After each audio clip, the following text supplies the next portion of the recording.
আচ্ছা আমাদের octal to decimal, octal to বাইনারিও শেষ, আবার বাইনারি থেকে অক্টালও শেষ। তো এই ক্ষেত্রে আমাদের হেক্সাডেসিমাল থেকে কিভাবে বাইনারি করা যায় এটাও দেখা লাগবে। তো আমাদের কি করা লাগবে, প্রথমে আমরা একটা এক্সাম্পল দিয়ে দেখি, যেহেতু আমরা সবসময় এক্সাম্পল দিয়ে সব করতেছি। তো আমরা হেক্সাডেসিমাল নাম্বার নিব, কত নিব, DF89। ধরে এটা একটা হেক্সাডেসিমাল নাম্বার, এটা থেকে আমরা কি করব, বাইনারি করব, তাই তো।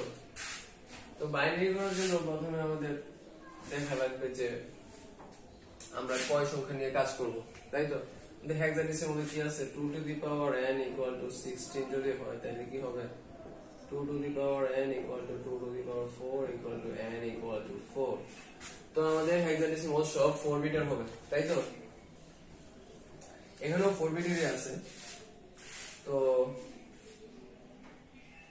যেহেতু আমরা হেক্সাডেসিমাল থেকে আমরা বাইনারিতে নিব, তো আমাদের 4 বিট নিয়ে কাজ করতে হবে। তো প্রথমেই দেখি আমরা এখানে কি আছে, এখানে ডি এর মান কত, ডি এর মান 1101। তাহলে আমরা কি লিখব, 1101। ডি এর মান কত, ডি এর মান 13। তো 13 যদি আমরা এখানে দেখি, যদি আমরা 13 দেখি, যদি আমরা 13 যোগ করতে চাই তাহলে আমাদের প্রথমে কি লাগবে, 8 লাগবে। 8 এর পরে কত লাগবে, 4। যেহেতু 8 আর 4 আমরা 13 বেশি হইতেছে না, তো আমরা কি হবে, এটা নেওয়া যাবে। যদি এটা 8 আর 4 যদি 13 বেশি হয়ে যেত তাহলে কিন্তু এটা নেওয়া যাইতো না, তাই তো। আমরা কিন্তু 13 এর মধ্যে 16 নিতে পারবো না, তাই না। 16 এর মধ্যে কি আমরা 1 দিতে পারবো, কারণ আমরা তো 16 তো 13 থেকে বড়। তো আমরা কিভাবে নিব, 8 8 4 কত হইছে, 12।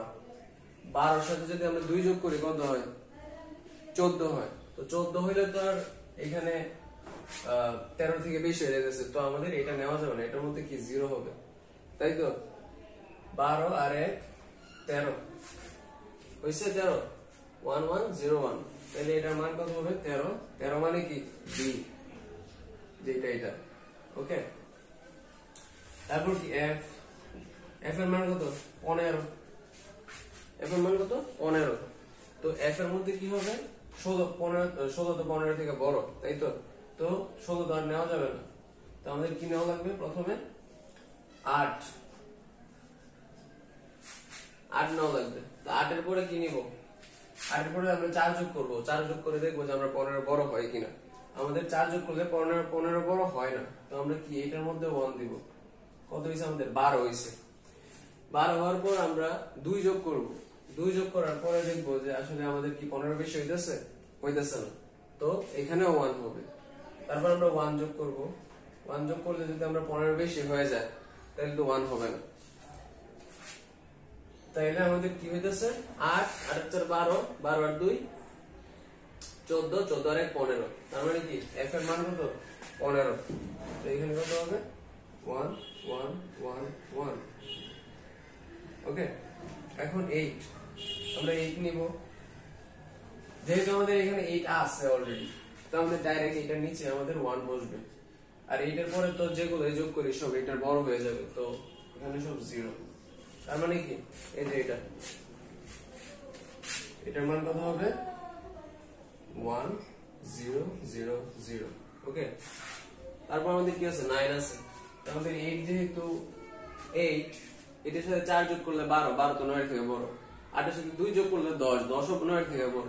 তার মানে কি 8 এর সাথে কত হবে, 1 যোগ হবে। তার মানে কি 8 আর 1 9, তো এই দুইটা শূন্য, তাই তো। 9 এর বাইনারি মান কত হবে, 1 0 0 1 হয়েছে। এখন এটা হবে 1 1 0 1 1 1 1 1 1 0 0 0 1 0 0 1, এইটা হবে বাইনারি আনসার। তারপরে এখানে যদি আমাদের দশমিক থাকতো, দশমিকের পরে যদি আরো থাকতো তাহলে কি হতো, ধরো আমাদের এখানে দশমিকের পরে আরো আছে, ধরো এখানে দশমিক 6 7 আছে, ঠিক আছে। তো আমাদের এখানে কি হলো 6 এর মান কত, আমরা যদি 6 এর মান ধরি তাহলে কত হয় 1 1 0 হয়। যেহেতু আমাদের 4 বিট তাহলে কি হবে এখানে একটা 0 হবে, মানে 4 বিট মিল করার জন্য। তারপর 7 7 কত 1 1 1, এই যে এখানে 7 কত 1 1 1, এটার সাথে কি সামনে আরেকটা শূন্য যোগ হবে, যোগ হয়ে কি হবে 4 বিট করবে। তো এটা দশমিক, এরপরে দুইটা কত 0 1 1 0 0 1 1 1, এটা হচ্ছে বাইনারি। ওকে।